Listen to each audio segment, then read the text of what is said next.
अक्सर जब जन्नत का जिक्र होता है तो हूर का तस्वुर भी जहन में आता है, वो जन्नती साथी जिनका वादा किया गया है। लेकिन ये हूर हैं कौन? क्या वो कोई बिल्कुल अलग आसमानी मखलूक है या फिर कुछ और? असल में यही सवाल एक बहुत ही दिलचस्प और बहुत पुरानी मजहबी बहस की जड़ है। तो देखिए, ये जो पूरी बहस है ना, वो इस एक सीधे से सवाल पर आकर टिक जाती है। क्या जन्नत में मिलने वाली हूरें एक बिल्कुल नई आसमानी मखलूक होंगी, या फिर वो दुनिया की ही नेक औरतें हैं जिन्हें जन्नत में एक बिल्कुल नई, एक मुकम्मल शक्ल दे दी जाएगी? अब जो लोग इस दूसरे नज़रिए को नहीं मानते, उनका एतराज़ बड़ा साफ है। वो कहते हैं कि भाई, ये जो ख्याल है ना कि दुनिया की औरतें ही डेंटिंग पेंटिंग के बाद हूर बन जाएंगी, ये तो एक बिल्कुल नई बात है, एक मॉडर्न ईजाद। उनका मानना है कि ये बात 1400 साल से जो इस्लामी अकीदा चला आ रहा है, उसके बिल्कुल उलट है। तो इस बहस की तह तक जाने के लिए हमें वापस उन असल सोर्सेस की तरफ जाना होगा जिनकी बुनियाद पर स्कॉलर जावेद अहमद गामदी अपनी राय रखते हैं। और वो सोर्सेस हैं कुरान और पैगंबर की ऑथेंटिक रिवायतें। यहाँ पर एक बहुत ही अहम उसूल समझना ज़रूरी है।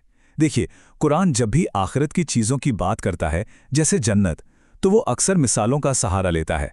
अरबी में इसे कहते हैं मुतशाबिहात। इसका मतलब यह है कि जो चीज़ें हमारे दुनियावी तजर्बे से बिल्कुल परे हैं, उन्हें समझाने के लिए दुनिया की जानी पहचानी मिसालें दी जाती हैं। तो चलिए, इसी उसूल को जहन में रखते हुए अब हम सीधा कुरान की तरफ चलते हैं। देखते हैं कि इन जन्नती साथियों के बारे में कुरान असल में कहता क्या है।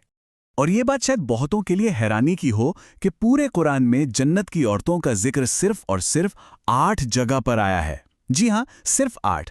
जो एक आम ख्याल है कि इसका जिक्र बहुत ज़्यादा है, वैसा असल में है नहीं। और कुरान जब भी इनका जिक्र करता है तो वो कोई नाम नहीं लेता, बल्कि कई सिफात यानी एडजेक्टिव्स का इस्तेमाल करता है। मतलब उनकी खूबियों, उनके किरदार और उनकी ज़ाहरी शक्ल सूरत पर जोर दिया गया है। और यहीं से बात उस लफ्ज़ तक पहुंचती है जो इस पूरी बहस के मरकज़ में है, यानी हूर। अब यहाँ एक और दिलचस्प बात है। कुरान के उन 8 जिक्रों में से भी हूर लफ्ज़ सिर्फ 4 जगह इस्तेमाल हुआ है, और वो भी अकेले नहीं, हमेशा दूसरी सिफात के साथ ही आया है। तो ज़ुबान के लिहाज से देखा जाए तो हूर असल में कोई नाम है ही नहीं।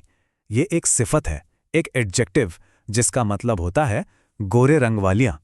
ये बस उनकी बहुत सारी खूबियों में से एक खूबी है, ठीक वैसे ही जैसे बड़ी आंखों वाली या नीची निगाहों वाली।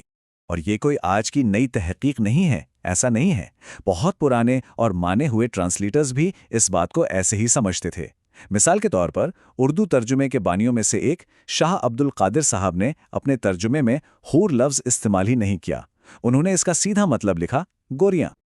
अच्छा, तो ये तो हो गई कुरान की बात। लेकिन हदीस का क्या, यानी पैगंबर की कही हुई बातें? यकीनन उनसे भी इस मौजू पर कोई रोशनी पड़ती होगी। यहाँ भी एक बड़ी चौंकाने वाली बात सामने आती है। स्कॉलर जावेद अहमद गामिदी की तहकीक के मुताबिक जब हदीस की किताबों में मौजूद सैकड़ों रिवायतों की गहरी इल्मी छानबीन की जाती है, तो इस खास मौजू पर सिर्फ 3 रिवायतें ही ऑथेंटिक या मुस्तनिद साबित होती हैं। सिर्फ 3। और ये तीनों रिवायतें भी कुरान की ही तरह हैं। एक में जन्नती साथियों की खूबसूरती का जिक्र है, जिसमें वही हूर ईन के अल्फाज इस्तेमाल हुए हैं। दूसरी में बताया गया है कि जन्नत की एक औरत का दुपट्टा भी पूरी दुनिया से ज़्यादा कीमती है। और तीसरी एक सिंबॉलिक यानी तमसीली गुफ्तगू है। तो ये जो गुफ्तगू है, गामिदी साहब समझाते हैं कि ये कोई हकीकी रियल टाइम बातचीत नहीं है। ये अरबी ज़ुबान के एक उसूल तमसील की मिसाल है। तमसील का मतलब होता है किसी गहरी हकीकत को एक ड्रामे के अंदाज में एक सीन की तरह पेश करना। और यहाँ इसका मकसद मियाँ बीवी के रिश्ते के बारे में एक अखलाकी सबक देना है। तो अब तक की सारी बातचीत का नतीजा क्या निकला? नतीजा ये है कि ना तो कुरान और ना ही ऑथेंटिक हदीस कहीं भी ये बात साफ साफ नहीं बताती कि ये जन्नती औरतें एक नई मखलूक हैं या दुनिया की ही औरतों की बदली हुई शक्ल।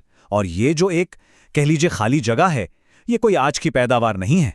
और यहीं पर इस पूरी तहकीक का सबसे हैरत अंगेज पहलू सामने आता है, वो नज़रिया जिसे आज मॉडर्न कहा जा रहा है, यानी ये कि हूर दुनिया की ही औरतें हैं जिन्हें दोबारा बनाया जाएगा। वो कोई नया ख्याल है ही नहीं। ये बात आज से 1300 साल पहले इस्लाम के एक बहुत बड़े और इज्जतदार आलिम हसन अल बसरी ने कही थी। और वह इस राय में अकेले भी नहीं थे।